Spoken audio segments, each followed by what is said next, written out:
नमस्कार दोस्तों, मैं पिक्के सिंह आप सभी को पिक्के SY मैथ पर स्वागत करता हूं। आज से टारगेट बैच का दूसरा क्लास है सर, और दूसरा क्लास में आपको जो NTPC और ग्रुप डी का टारगेट बैच है ये आपको चलेगा मंडे टू फ्राइडे सप्ताह में आपको 5 दिन चलेगा। और जो अभी आपका टेस्ट है वो फिलहाल अभी जो टेस्ट कर दिया गया है वो 2 दिन, सैटरडे और संडे। तो सैटरडे और संडे मैथ टेस्ट अभी चलेगा फिलहाल, जब तक आपको वीडियो अपलोड हो रहा है। यह हो सकता है अगर बीच में आपको कंफर्म डेट कर देगा तो जो सैटरडे और संडे है इसको आपको मंडे टू फ्राइडे इसको भी कर दिया जाएगा। और क्लियर कर देता है तो 7 दिन भी हो सकता है आपको, टारगेट बैच भी और मैथ टेस्ट भी। तो अभी मैथ टेस्ट आपको सिर्फ सप्ताह में सैटरडे और संडे 2 दिन चलेगा, और मंडे टू फ्राइडे अभी टारगेट बैच चल रहा है। ये ग्रुप डी का कंप्लीट, ग्रुप डी और NTPC का कंप्लीट बैच है। आपको नंबर सिस्टम, अर्थमेटिक और एडवांस इसमें सब पढ़ाई होगा। तो आज का जो दूसरा सेशन का क्लास है वो अभी हम लोग आपको बता रहे हैं। पहला सेशन में भी बताया आपको इनके सिलेबस के बारे में और नंबर का क्लासिफाई किए कि नंबर का क्लासिफिकेशन किस तरीका से होता है। और नंबर के क्लासिफिकेशन में जो बताया उनको एक बार थोड़ा सा यहाँ रिवाइज कर लेते हैं। आपको बताया गया कि जो नंबर्स है वो लाइन, नंबर लाइन्स पर जो दर्शाया जाता है उसी को आपको रियल नंबर कहते हैं, और नंबर लाइन पर जो दर्शाया नहीं जाता है उसको रियल नंबर नहीं कहते। ये प्लस इन्फिनिटी पर जाएगा, राइट लेफ्ट साइड जाएगा तो ये माइनस इन्फिनिटी तक चला जाएगा। तो जो इस नंबर लाइन पर दर्शाया जाएगा उसको रियल नंबर कहेंगे, और जो नंबर लाइन पर नहीं दर्शाया जाएगा उसको इमेजिनरी नंबर कहेंगे। इमेजिनरी, काल्पनिक नंबर, जो कल्पनाओं में हो वास्तव में वो नहीं हो। और रियल नंबर और इमेजिनरी नंबर में आपको चेक करने के लिए बताए कि किसी भी संख्या को वर्ग करने के बाद मान पॉजिटिव आएगा तो रियल नंबर, और वर्ग करने के बाद मान नेगेटिव आता है तो इमेजिनरी नंबर होता है। और रियल नंबर में आपको डेसिमल बताया कि डेसिमल है जो 3 प्रकार का होता है। एक टर्मिनेट डेसिमल होता है और एक नॉन टर्मिनेटिंग डेसिमल होता है। टर्मिनेटिंग डेसिमल में और नॉन टर्मिनेटिंग डेसिमल को 2 प्रकार से बांटे, एक रिपीटिंग डेसिमल और एक नॉन रिपीटिंग डेसिमल। और इसी में आपको चर्चा किए थे रेशनल नंबर, कि रेशनल नंबर क्या है और इरेशनल नंबर क्या है। रेशनल नंबर में आपको बताए कि जो संख्या P/Q के रूप में लिखा जाता है वो रेशनल नंबर होगा, जबकि Q does not is equal to 0, Q 0 नहीं होना, और P और Q दोनों ही इंटीजर होना है।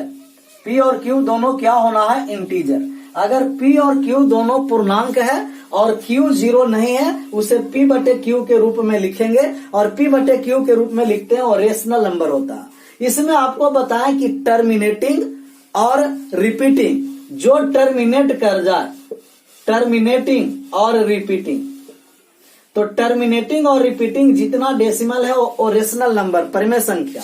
और नॉन टर्मिनेटिंग और नॉन रिपीटिंग, नहीं तो टर्मिनेट करे और नहीं ये रिपीट करे, तो नॉन टर्मिनेटिंग और नॉन रिपीटिंग होता है इरेशनल नंबर। ये भी आपको बताएं कि रेशनल नंबर जो टर्मिनेट और रिपीट करता है वो भी होता है। रेशनल नंबर में नेचुरल नंबर जितना सारा है वो सब रेशनल नंबर होंगे।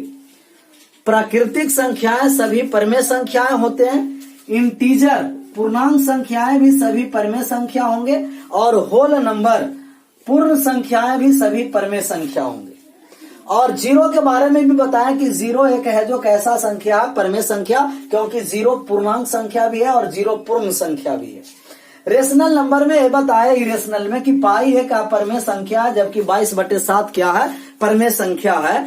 तो लेकिन जो 1/0 देखिए, किसी भी संख्या के बटा में 0 है ये आपको आ जाता है इन्फिनिटी और अनडिफाइंड है, नहीं तो इरेशनल होता है और नहीं रेशनल होगा और नहीं इरेशनल होगा कि संख्या बटे 0 जिसे P बटे Q के रूप में नहीं लिखते हैं वो इरेशनल होता है। और इरेशनल में जैसे संख्या बटे जीरो, किसी भी संख्या के बटा में आप जीरो करते हैं तो वो आपको नहीं तो रेशनल होगा और नहीं इरेशनल होगा। तो आपको पूछेगा कि क्या इन्फिनिटिव या अनडिफाइंड रेशनल है कि इरेशनल है, तो आप कहिएगा कि ये नहीं तो रेशनल है और नहीं इरेशनल है। ई के पावर एक्स भी इरेशनल है, एक्सपोनेंशियल सीरीज में ई के पावर एक्स होता है, तो ये भी आपको क्या होता है, इरेशनल। थोड़ा सा और आगे बढ़ते हैं रेशनल और इरेशनल में, कि यदि आपको रेशनल और इरेशनल नंबर फाइंड करने के लिए कहा जाएगा कि दो संख्या दिया है ए और बी, तो इसमें रेशनल नंबर कितने होंगे और इरेशनल नंबर कितने होंगे। तो कोई भी दो संख्या के बीच रेशनल नंबर भी अनंत होते हैं, अनडिफाइंड, और इरेशनल नंबर भी अनंत होंगे, अनडिफाइंड। दो संख्याओं के बीच परमेय संख्या भी अनंत होते हैं और दो संख्याओं के बीच अपरमेय संख्या भी अनंत होते हैं। दो संख्याओं के बीच रेशनल नंबर भी अनंत होंगे और इरेशनल नंबर भी अनंत होंगे। अगर आपको ये दिया गया सर कि ए और बी के बीच रेशनल नंबर और इरेशनल नंबर फाइंड कीजिए, तो हम कहेंगे कि रेशनल नंबर निकालना है तो कहिएगा ए के प्लस बी और बटा में के प्लस ओवन। जहां जो आपका के का मान है वो के का मान है 1 2 3 4 डॉट डॉट इन्फिनिटिव तक, पॉजिटिव इंटीजर मतलब नेचुरल नंबर। एक के का मान कोई भी आप दे सकते हैं, तो कहां तक आप दे सकते हैं, इन्फिनिटिव तक। तो ये आपको रेशनल आया, जो कोई भी दो संख्याओं के बीच अनंत परमेय संख्या होता है, अनंत रेशनल नंबर इन्फिनिटिव होता है। और अगर इरेशनल आपको निकालना है तो इरेशनल जो होगा वो अंडर रूट ए बी होगा या क्यूब रूट ए बी होगा या तो फोर्थ रूट ए बी होगा। ऐसा ही आपको डॉट डॉट डॉट जितना आप रूट में लगाइएगा दोनों का गुणनफल में रूट से बाहर निकलेगा, cube root, fourth root, 5 root.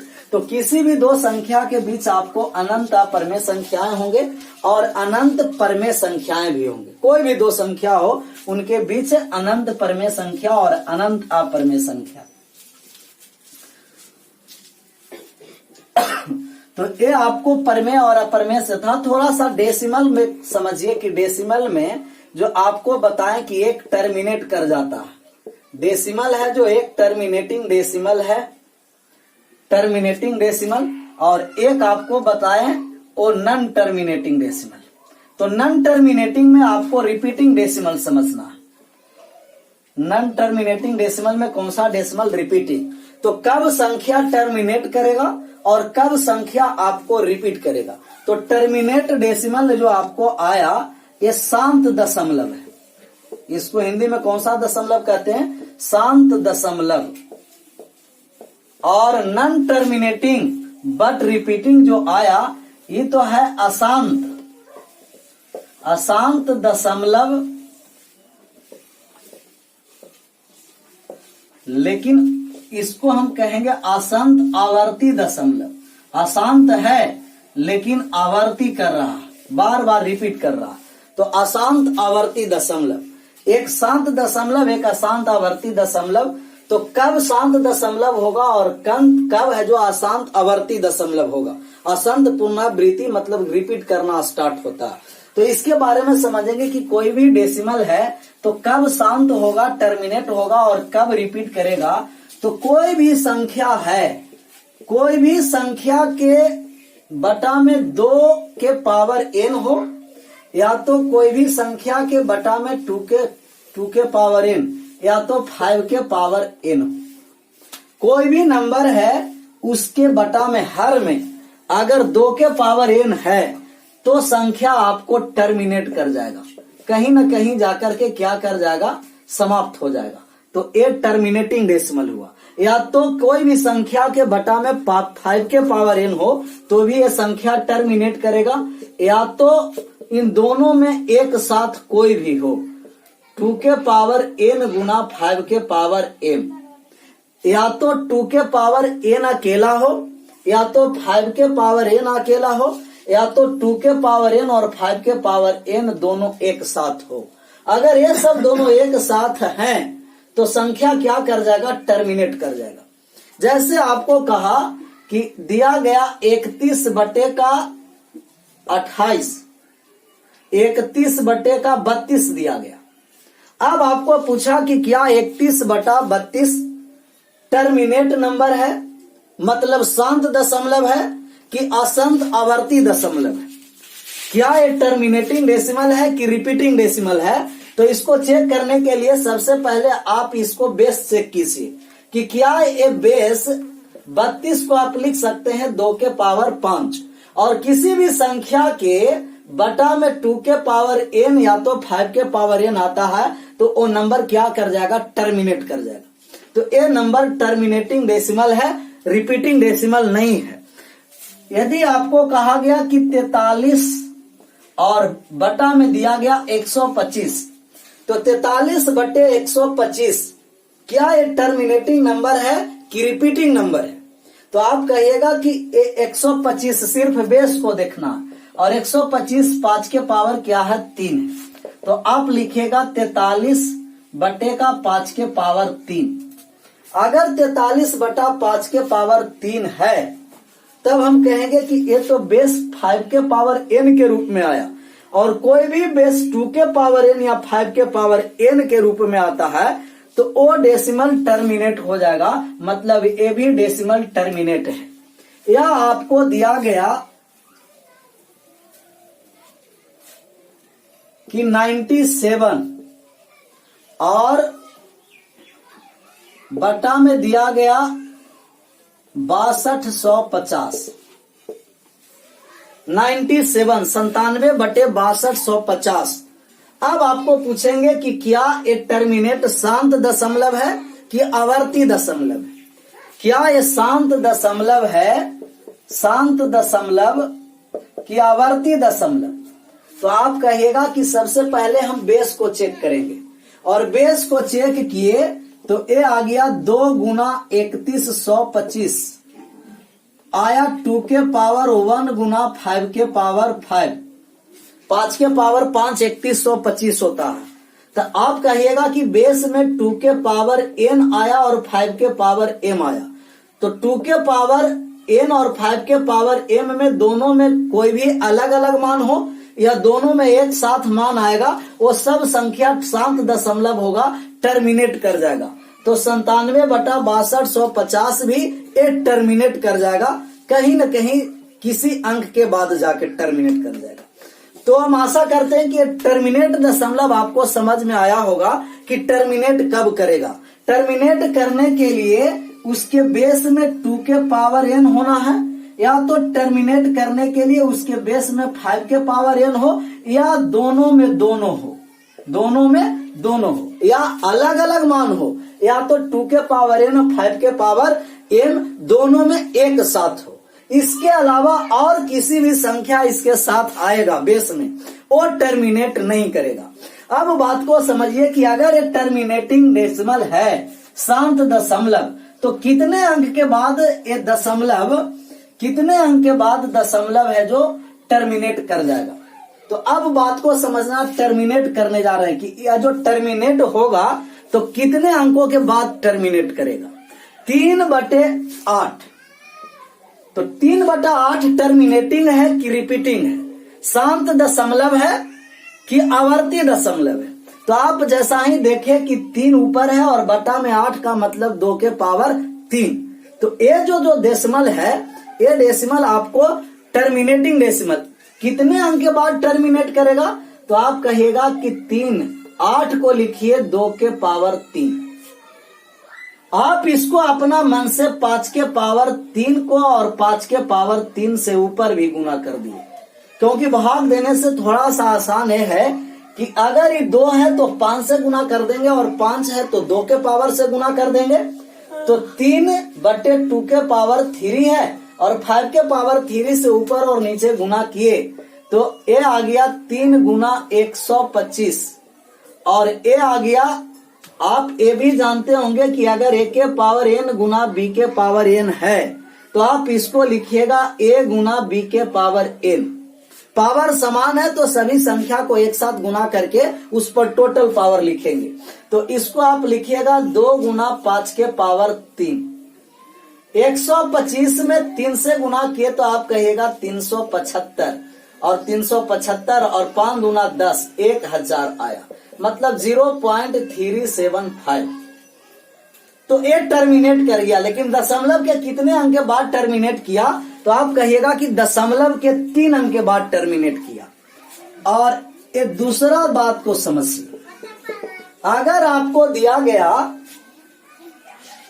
कि 7 बटे में 125, अब ये कितने अंक के बाद 7 बटे 25 लिखते हैं कि 7 बटा 25 है, तो एक कितने अंक के बाद टर्मिनेट करेगा, तो 7 बटे 25 को आप लिखिएगा कि 7, 5 के पावर 2, 2 के पावर 2 से ऊपर भी गुना कर दिए, 2 के पावर 2 से ऊपर 28 बटे का 100 आ गया, मतलब 0.28 आया, 0.28। तो यहां देखिए कि बेस में 2 के पावर 3 था और यहां बेस में 5 के पावर 2 था। तो तब टर्मिनेट करेगा नंबर कि जब बेस में या तो 2 के पावर n में आए, या तो 5 के पावर n में आए, या वो दोनों एक साथ आ जाए। लेकिन सिर्फ 2 ही और 5 पर चलेगा आपको। 2 और 5 के गुणांक के अलावा अगर कोई तीसरा गुणांक आ जाता है इसके साथ, वो संख्या टर्मिनेट हो भी सकता या नहीं भी हो सकता, वो आपको क्वेश्चन के हिसाब से। लेकिन अवश्य टर्मिनेट कब करेगा आपको कि 8 और 2 के पावर 5, या तो 2 के पावर n या तो 5 के पावर n पर। अब बात को समझिए कि अगर वो तीसरा सवाल दिया, कि तीसरा सवाल आपको दिया गया 7 बटे 2 के पावर 3 गुना 5 के पावर 2, अब ये कितने अंक के बाद टर्मिनेट करेगा, तो आप कहिएगा कि 7 बटा, ये 2 के पावर 3 है तो 5 को भी पावर 3 करना, तो 2 के पावर 3 गुना 5 के पावर 3 किए, तो ऊपर भी 5 से गुना किया और नीचे भी 5 से गुना किए, ये आपको आ गया 35, और 35 बटे नीचे आ गया 1000 गुना किए, तो ये आपको आया 0.035, 0.035। एक और सवाल ले रहे हैं, एक सवाल ये आपको है, दिखाई दे रहा है ना, एक सवाल और आपको ले रहे हैं। ये दिया गया आपको कि 3 बटे का 5 के पावर 4 गुना 2 के पावर 2। 2 के पावर 2 का मतलब कि ऊपर भी 2 के पावर 2 से गुना करेंगे, नीचे भी 2 के पावर 2 से गुना करेंगे, 5 के पावर 4 हो जाएगा। ये आपको 2 के पावर 2 आ गया 4 तिया 12, और ये आ गया 5 दूना 10, 1 पर 4 0, तो ये आया 0.0012। अब बात को समझिए कि टर्मिनेट कब करता है, तो कोई भी संख्या टर्मिनेट करेगा 2 के पावर n, या तो टर्मिनेट करेगा 5 के पावर n पर, या ये दोनों में से कोई भी एक हो। इसके अलावा कोई भी तीसरा मल्टीपल रहेगा तो वो टर्मिनेट नहीं करेगा। टर्मिनेट करने के लिए 2 के पावर n या तो 5 के पावर n होना है, और 2 के पावर n या 5 के पावर n का मल्टीपल हो, लेकिन 2 ही और 5 का मल्टीपल, इसके तीसरा मल्टीपल नहीं होना। दोनों में इसी दोनों का मल्टीपल होना। जैसे 3 का मल्टीपल कर देगा 4 का, 5 का कर देगा तो हो जाएगा, लेकिन 3 का करेगा नहीं होगा। 2 में 7 से मल्टीपल करेगा तो भी नहीं होगा। जब भी मल्टीपल होना है तो 2 ही और 5 का मल्टीपल एक साथ होना है, 2 और 5 का मल्टीपल एक साथ होना। यहाँ बात को समझिए कि 3 बटे 8 का मतलब है कि 2 के पावर 3 आया। तो आप देख रहे हैं कि 2 के पावर 3 आया है, तो जो टर्मिनेट कर रहा है दशमलव के 3 स्थान के बाद टर्मिनेट किया। यहाँ आया 5 के पावर 2, 5 के पावर 2 आया है, तो ये जो टर्मिनेट कर रहा है दशमलव के 2 स्थान के बाद टर्मिनेट कर रहा है। यहाँ आइए आपको कि 7 बटे 2 के पावर 3 और 5 के पावर 2, तो 2 के पावर 3 और 5 के पावर 2 है, तो जो संख्या टर्मिनेट किया अभी 3 अंकों के बाद टर्मिनेट किया दशमलव के, और यहाँ 5 के पावर 4 था और 2 के पावर 2 ही था। इसको हम बराबर करने के लिए पावर 2 के पावर 2 ऊपर से भी गुना किए थे और 2 के पावर 2 नीचे से भी गुना किए थे। तो यहाँ देखिए कि 5 के पावर 4 था, तो यहाँ 4 अंकों के बाद टर्मिनेट किया दशमलव के। तो आप देख रहे हैं कि अगर 2 के पावर जितनी संख्या है उतने अंक के बाद टर्मिनेट करेंगे, या तो 5 के पावर जितनी संख्या है उतने अंक के बाद टर्मिनेट करेंगे, या 2 और 5 में अगर 2 का मान बड़ा है तो 2 के मान बड़ा पर निर्भर किया, यहाँ 5 के मान बड़ा है तो जो संख्या बड़ा है उस पर निर्भर करेगा। ये मूल रूप से इतना बात आपको समझना है सर टर्मिनेटिंग डेसिमल में, कि यदि टर्मिनेटिंग डेसिमल है तो टर्मिनेटिंग डेसिमल में मात्र 2 ही संख्या के बेस में होना है, या तो 2 या 5 या 2 और 5 का मल्टीपल, इसके अलावा कोई तीसरा मल्टीपल नहीं होना। तो अगर n में 2 के पावर a से भाग दे रहे हैं तो जो संख्या टर्मिनेट करेगा a करेगा आपको a अंकों के बाद टर्मिनेट करेगा, a अंकों के बाद जितना पावर है उतने अंक के बाद टर्मिनेट करेगा। लेकिन अगर इसी संख्या n में किसी संख्या में 5 के पावर b से भाग दे रहे हैं तो जो संख्या टर्मिनेट करेगा वो दशमलव के b अंकों के बाद टर्मिनेट करेगा, दशमलव के b अंकों के बाद, b अंकों के बाद टर्मिनेट करेगा। लेकिन अगर दोनों एक साथ चलाए 2 के पावर a गुना 5 के पावर b, तो जो टर्मिनेट करेगा संख्या a तथा b में जो बड़ा हो उतने अंक के बाद,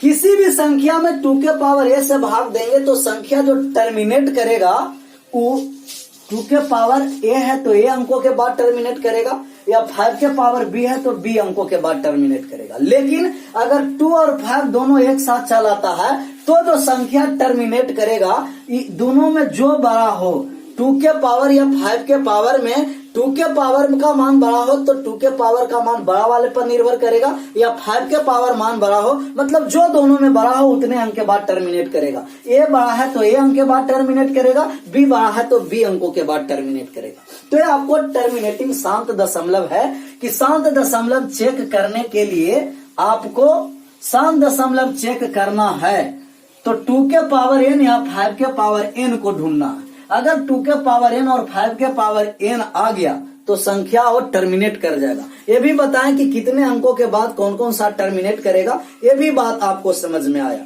अब बात को समझिए कि अगर शांत दशमलव नहीं है, रिपीटिंग दशमलव है, आवर्ती दशमलव, रिपीटिंग डेसिमल, तो रिपीटिंग डेसिमल का मतलब अगर आवर्ती दशमलव है तो आवर्ती दशमलव तब होगा सर कि या तो उसके बेस में 2 के पावर n या तो 5 के पावर n नहीं होगा, तो 2 के पावर n 5 के पावर n होगा तो शांत दशमलव होंगे, और उसके अलावा जो होंगे आवर्ती दशमलव होंगे, वहां से भी चेक कर सकते हैं। लेकिन बात को यह समझना कि अगर कोई भी संख्या के बेस में 3 या 7, किसी भी संख्या के बेस में हर में या तो 3 हो या तो 7 हो या तो इन दोनों का मल्टीपल हो, 3 या 7 का मल्टीपल हो, वो संख्या आपको आवर्ती दशमलव होगा, टर्मिनेटिंग डेसिमल नहीं होगा, रिपीटिंग डेसिमल होगा। जैसे बात को समझना है, अगर 7/3 दिया तो अब आपको कहेंगे कि कौन सा संख्या टर्मिनेटिंग डेसिमल है कि रिपीटिंग डेसिमल है, तो आप कहिएगा कि बटा में 3 है, ये जब भी होगा, जब भी तो रिपीटिंग डेसिमल होगा। या तो आपको दिया 5/7, अब टर्मिनेटिंग है कि रिपीटिंग है, तब भी कहिएगा कि अभी भी रिपीटिंग डेसिमल है। या तो दिया गया 7/6, तो 7/6 का मतलब 2 भी है और 3 भी है, लेकिन 2 के साथ 3 का पेयर नहीं बनना, 2 के साथ जब भी पेयर बनेगा तो 5 का, और 2 के साथ 5 का पेयर बनेगा तो टर्मिनेट करेगा, और 2 के साथ और किसी अदर संख्या के साथ पेयर बना तो टर्मिनेट नहीं करेगा, मतलब ये रिपीट करना स्टार्ट हुआ। तो या तो 3 या तो 7 या इन दोनों का कोई भी मल्टीपल है, वो संख्या टर्मिनेट नहीं करेगा, रिपीटिंग करेगा, मतलब आपको शांत दशमलव नहीं आवर्ती दशमलव होगा। अब बात को समझना है, यही 2 याद रखना है, 2 के पावर n या 5 के पावर n या इन दोनों का मल्टीपल, 3 या 3 के पावर n, 7 के पावर n, इन दोनों को किसी भी मल्टीपल के साथ, लेकिन यहाँ इन्हीं दोनों के 2 और 5 के मल्टीपल है, परंतु ये दोनों को कोई भी मल्टीपल हो उनके साथ जब बेस में आ जाता वो संख्या टर्मिनेट नहीं करेगा, रिपीटिंग करेगा।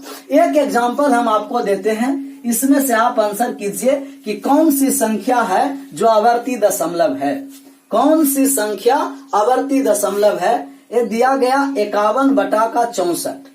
कौन सी संख्या आवर्ती दशमलव है? मतलब आपको रिपीटिंग डेसिमल खोजना है कि कौन सी संख्या है जो रिपीटिंग डेसिमल है। ये दिया गया 101/14। और एक सवाल तीसरा, जो पहला ऑप्शन है, दूसरा ऑप्शन है, तीसरा जो ऑप्शन है आपको वो दिया गया 67/625। और एक डी में दिया गया आपको 71/50। 71/50। इन चार ऑप्शन में आप बताइए कि कौन सा कौन सा रिपीटिंग डेसिमल है। कौन सा रिपीटिंग डेसिमल है? आवर्ती दशमलव।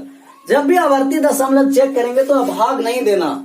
सबसे पहले इसका बेस को देखे तो 2 के पावर 6 आया, इसका बेस देखे तो 2 और 7 आया, इसका बेस देखे तो 5 के पावर 4 आया, इसका बेस देखे तो 2 के पावर 1 गुना 5 के पावर 2 आया। अब देखिए कि बेस में यहाँ 2 के पावर 6 है, मतलब ये टर्मिनेट कर जाएगा, तो ये नहीं होगा। ये भी 5 के पावर 4 है, ये भी टर्मिनेट करेगा। ये 2 और 5 के साथ है, ये भी टर्मिनेट करेगा। ये 7 है, 7 और 3 के किसी भी मल्टीपल के साथ अगर हर में आता है वो संख्या टर्मिनेट नहीं करेगा, वो संख्या रिपीटिंग करेगा। तो ये जो दशमलव है वो अशांत आवर्ती दशमलव है, आवर्ती दशमलव रिपीटिंग डेसिमल है। तो इस तरीका के आपको सवाल पूछता है और आपको ग्रुप डी और एलपी में पूछा हुआ सवाल है ऐसा। इसी टाइप का बहुत सारा सवाल पूछा गया कि कौन सा डेसिमल रिपीटिंग डेसिमल है और कौन सा डेसिमल टर्मिनेटिंग है, मतलब कौन सा शांत दशमलव है और कौन सा आवर्ती दशमलव है। तो आशा करते हैं सर कि अब आपको शांत और अशांत आवर्ती दशमलव पर सवाल आएगा एग्जाम में, तो आप लोग बना दीजिएगा। एक सवाल और हम आपको देते हैं जो आपको सीजीएल मेंस में पूछा हुआ क्वेश्चन है, और सीजीएल मेंस में क्वेश्चन पूछा हुआ है सर, इसके बारे में एक सवाल हम लिखते हैं और आप इसको आंसर कीजिएगा। जो क्वेश्चन है ये आपको क्वेश्चन रहा कि 38,729 और भाग दिया गया है 6250 से, और प्लस का दिया गया 11/128 और प्लस में दिया गया 27/15,625। इसको सोल्व करके बताइए। आपको 4 ऑप्शन दे रहे हैं। पहला ऑप्शन 6.1298 और जो दूसरा ऑप्शन है, पहला ऑप्शन दिया गया है 6.1298, दूसरा जो आपको ऑप्शन है वो 7.31960187 और जो तीसरा ऑप्शन है वो दिया गया 6.284355 और चौथा जो ऑप्शन दिया 6.284307। आप इस वीडियो को पॉज कीजिए और पॉज करके आप इसको सोल्व कीजिए। अगर टर्मिनेटिंग और रिपीटिंग डेसिमल का ज्ञान हो गया होगा तब आपको सवाल विद इन सेकंड में बनेगा।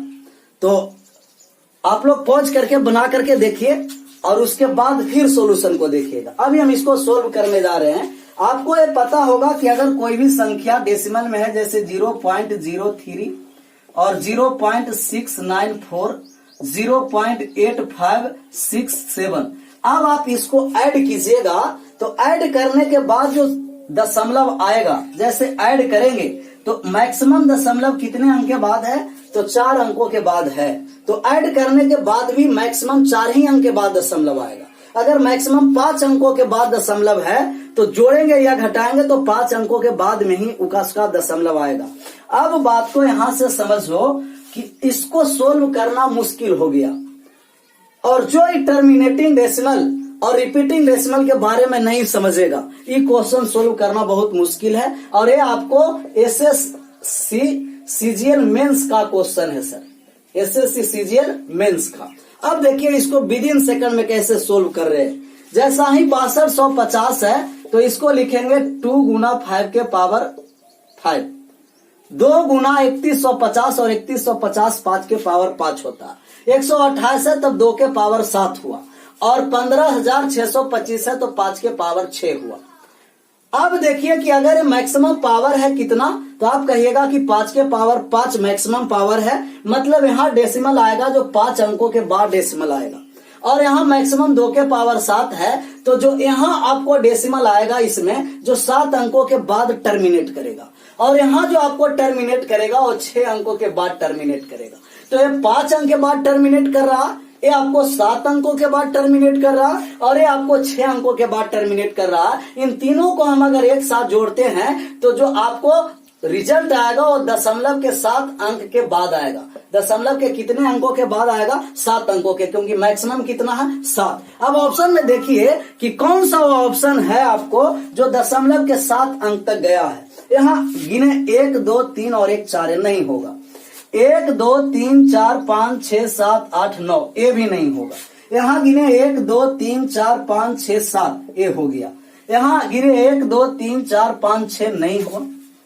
तो आपको एक टर्मिनेटिंग डेसिमल से विदिन सेकंड आ गया, तो आप तब बना पाइएगा अक्सर कि जब आपको इस तरीका से ज्ञान होगा। तो आपको रेलवे में भी इस तरीका से पूछा गया है टर्मिनेटिंग डेसिमल और रिपीटिंग डेसिमल में कि कौन सा टर्मिनेट कर रहा है और कौन सा रिपीटिंग कर रहा है। तो मैं आशा करता हूं कि अब टर्मिनेटिंग और रिपीटिंग डेसिमल आप लोग अच्छी तरीका से समझ में आप लोग का आया होगा। और अब आगे हम बढ़ते हैं डेसिमल के बाद। रेशनल इरेशनल हो चुका है, अब आइए इंटीजर पर। सर जी, इंटीजर पूर्णांक कि अगर कोई भी संख्या को इंटीजर को हमको बांटना है तो इंटीजर को बांटने जा रहे हैं पूर्णांक संख्या को। पूर्णांक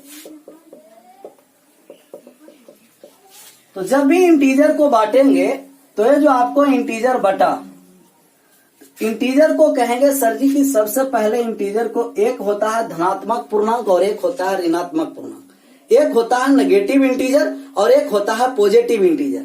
तो ये जो आपको है एक पॉजिटिव इंटीजर हुआ और एक हुआ नेगेटिव इंटीजर, और ये जो है इसको हम जीरो इंटीजर कहते हैं। कौन सा इंटीजर हुआ? Zero integer. जीरो भी एक पूर्णांक है, तो जीरो इंटीजर हुआ। और जीरो को जब इस तरीका से आप बायां साइड जाइएगा तो आपको जो ए इंफिनिटिव तक माइनस इंफिनिटिव, ये जो हुआ ये आपको नेगेटिव इंटीजर हुआ। और जीरो को जब राइट साइड जाइएगा तब जो आपको हुआ दाईं ओर प्लस का 1, प्लस का 2, प्लस का 3, प्लस का 4 डॉट डॉट आपको प्लस इंफिनिटी। तो इसको हम 3 भाग में इंटीजर को बांटेंगे। एक नेगेटिव इंटीजर हुआ, एक है जो आपको जीरो इंटीजर हुआ, और एक यहां से यहां तक लेकर के आपको पॉजिटिव इंटीजर हुआ।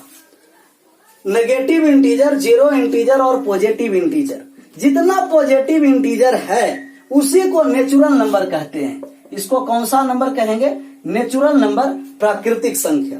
नेगेटिव इंटीजर को ही नेचुरल नंबर कहते हैं। और अगर इसमें जीरो शामिल कर दिए नेचुरल नंबर में, यही हुआ आपको होल नंबर।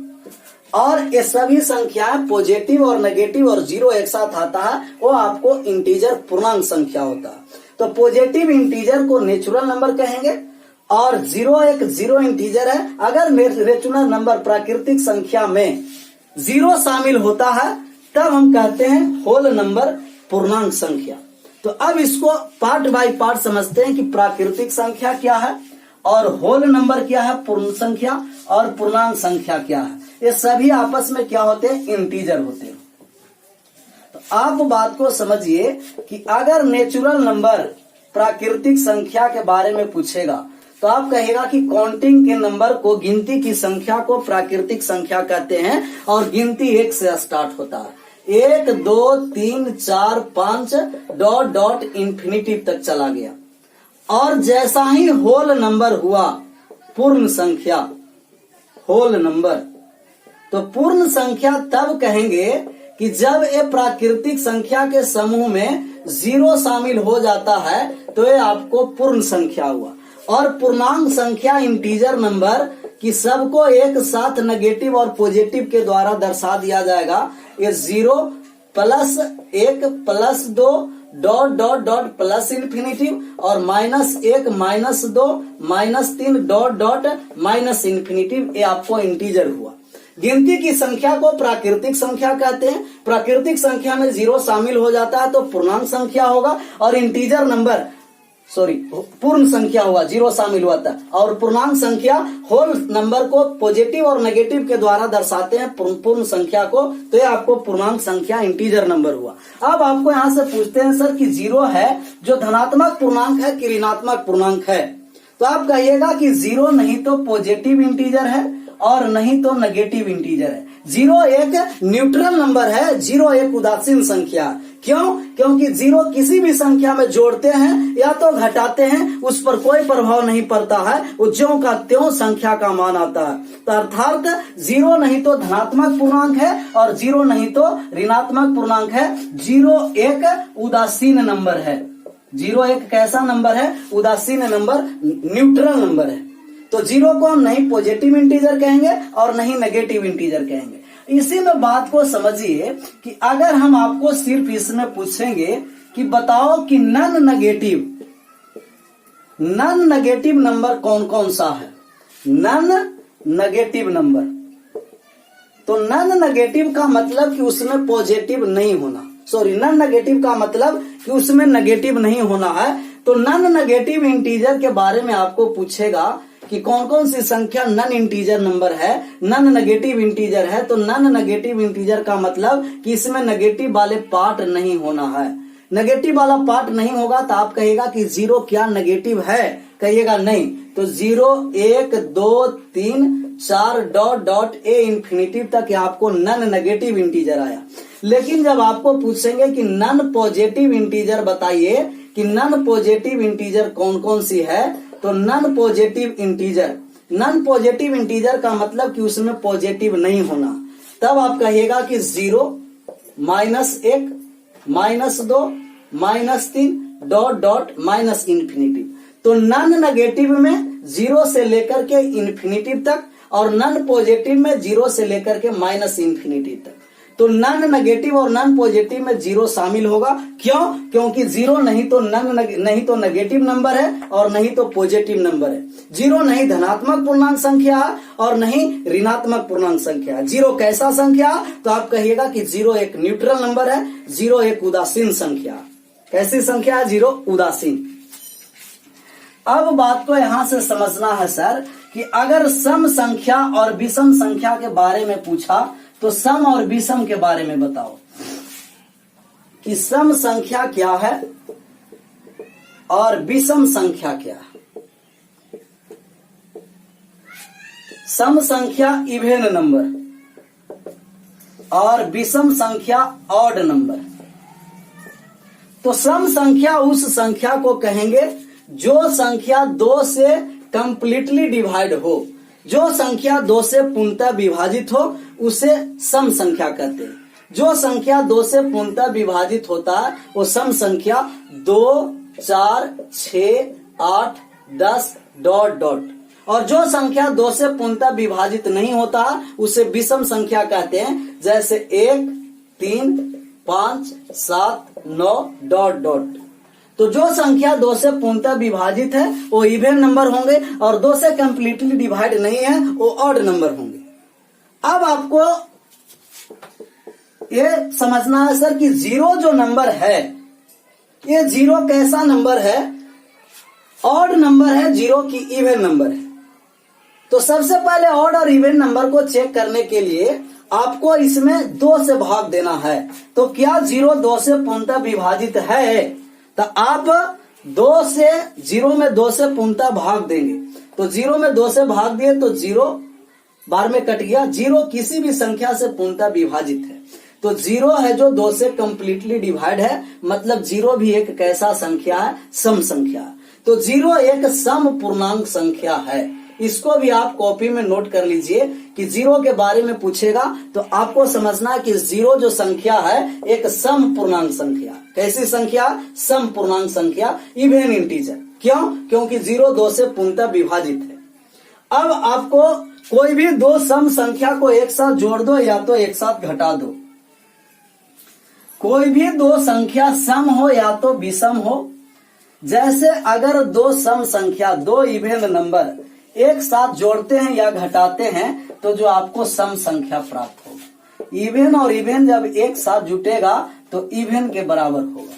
या तो आपको ऑड में ऑड, विषम को घटाइए या जोड़िए, विषम संख्या प्लस माइनस को विषम को एक साथ जोड़ दीजिए या घटा दीजिए, तब जो आपको संख्या प्राप्त होगा वो सम होगा। और जो तीसरा जो आपका पॉइंट है वो सम को या तो विषम को, सम और विषम एक साथ जोड़िए या घटाइए, तो जो संख्या आपको प्राप्त होगा रिजल्ट वो आपको विषम प्राप्त होगा। तो सम को सम संख्या के एक साथ जोड़ते हैं, घटाते हैं, सम प्राप्त होगा। विषम संख्या को एक साथ जोड़े और घटाएंगे तो सम संख्या प्राप्त होगा, परंतु सम और विषम को एक साथ जोड़े और घटाएंगे तो कैसा संख्या प्राप्त होगा? विषम होगा। जब भी आपको गुना करना है कि सम में सम संख्या से गुना करते हैं तो आप कहिएगा कि सम प्राप्त होगा, और सम संख्या को विषम संख्या से गुना करेंगे तब भी सम प्राप्त होगा। लेकिन विषम को विषम के साथ गुना करते हैं ऑड और ऑड, तब आपको विषम संख्या प्राप्त होता। सम संख्या के कोई भी पावर है तो भी उसका रिजल्ट सम होगा, और विषम संख्या पर कोई भी पावर है तभी उसका रिजल्ट विषम होगा। तो ये सब आपका पॉइंट ध्यान में रखना है कि कोई भी दो सम संख्या को एक साथ जोड़ेंगे या घटा देंगे सम संख्या प्राप्त होगा। कोई भी दो संख्या विषम को एक साथ जोड़ेंगे घटाएंगे सम प्राप्त होगा, परंतु सम संख्या और विषम संख्या को एक साथ जोड़े और घटाएंगे तो कैसा संख्या प्राप्त होगा? विषम। दो सम संख्या को एक साथ गुना करेंगे तो भी सम प्राप्त होगा। विषम संख्या और सम संख्या को एक साथ गुना करेंगे तब सम प्राप्त होगा, लेकिन विषम और विषम को एक साथ गुना करेंगे तो विषम प्राप्त होगा। सम संख्या के कुछ भी पावर रखेंगे तो सम ही प्राप्त होगा, लेकिन विषम संख्या का कोई भी पावर होगा उस पर आपको विषम संख्या ही प्राप्त होगा। तब इतना बात आपको समझ में आया होगा सम संख्या और विषम संख्या पर कि सम संख्या क्या है और विषम संख्या क्या है। कितना तो ये सब बात आपको समझ में आ गया होगा सर जी कि सम संख्या को जैसे एग्जांपल में लेकर के आपको समझाते हैं कि कोई भी दो सम संख्या को एक साथ जोड़ दीजिए या तो एक साथ घटा दीजिए। जैसे 6 और 8 जोड़े तो कितना आया? 14। या 10 में से 4 चला गया तब कितना आया? 6। तो सम संख्या को एक साथ जोड़े और एक साथ घटाए तो कैसा संख्या प्राप्त हुआ? सम। विषम संख्या को लीजिए, 7 ले लीजिए और 5, 7 5 12 ऐड हुआ, सम संख्या आया। या 9 में से आप 5 को घटा दीजिए, 4 आया तो भी सम संख्या आया। तो विषम संख्या को एक साथ जोड़िए या एक साथ घटाइए, कैसा संख्या प्राप्त होगा? सम। लेकिन एक सम और एक विषम है। एक कैसा संख्या हो? सम संख्या और विषम संख्या। जैसे आपको कहा गया आपको सर जी कि अगर 6 में से 3 को घटा दीजिए, 6 सम है और 3 विषम है, तब आपको आया कितना? 3। या तो 12 में 5 को जोड़ दीजिए, एक सम और एक विषम, तक कितना आया? 17। तो 3 भी विषम है और 17 भी विषम है। मतलब कि अगर एक सम संख्या और एक विषम संख्या को एक साथ जोड़ते और घटाते हैं तो जो रिजल्ट प्राप्त होता है वो विषम संख्या का प्राप्त होता है। ऐसा ही आपको कहें कि कोई भी दो सम संख्या को एक साथ गुना कीजिएगा, जैसे 4 गुना 6 तब कहिएगा 24, सम प्राप्त हुआ। या कोई भी दो विषम संख्या को एक साथ गुना करिएगा, 5 गुना 3 15, विषम प्राप्त हुआ। लेकिन अगर एक सम हो और एक विषम हो, गुना करेंगे तो सम संख्या प्राप्त होता है।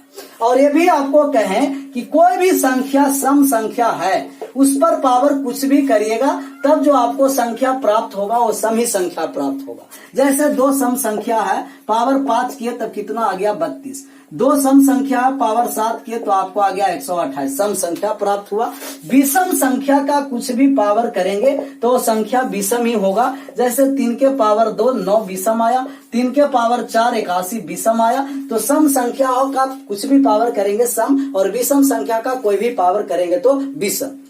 तो आज सम और विषम संख्या पर ही रहने देते हैं। नेक्स्ट क्लास में आपको नेचुरल नंबर को विभाजित करेंगे, क्लासिफाई नेचुरल नंबर को, उसमें आपको प्राइम नंबर और कंपोजिट नंबर बताएंगे। तो आज के लिए इतना ही रहने देते हैं सर। आप इस वीडियो को जितना से ज्यादा शेयर कर सकते हैं, जितना ज्यादा शेयर कीजिए। आपको जितना आईडी हो सभी आईडी पर, आप फेसबुक आईडी हो, कुछ भी आईडी हो, सब पर शेयर कीजिए कि जो दोस्त आपको नहीं जान रहे हैं वो जान जाएंगे कि अब सर का अपना एक टारगेट बैच घर पर ही रह करके स्टार्ट किए हैं, जिससे आप लोग मैक्सिमम लाभ लीजिए और दोस्तों को भी लाभ लिवाइए। सभी दोस्त को इस पर जुड़ाइए कि आइए फ्री ऑफ कॉस्ट आपको Monday to Friday target batch चल रहा है, ये कंप्लीट बैच होगा रेलवे एग्जाम तक। इस तरीका से आपको पढ़ा दिया जाएगा सर कि वो सेंट्रल लेवल का एग्जाम हो, रेलवे का ग्रुप डी, एनटीपीसी, कुछ भी पीसी हो, या तो स्टेट लेवल का हो, जहां तक आपका एसएससी का आपका यहां से जनरल कंपटीशन का क्वेश्चन आता है वो सब आपको कंप्लीट हो जाएगा। बशर्ते आपको पेशेंस रख करके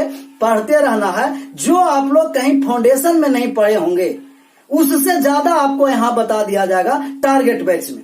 तो आप लोग वीडियो को लाइक कीजिए और शेयर कीजिए। Thank you so much. Bye bye, take care.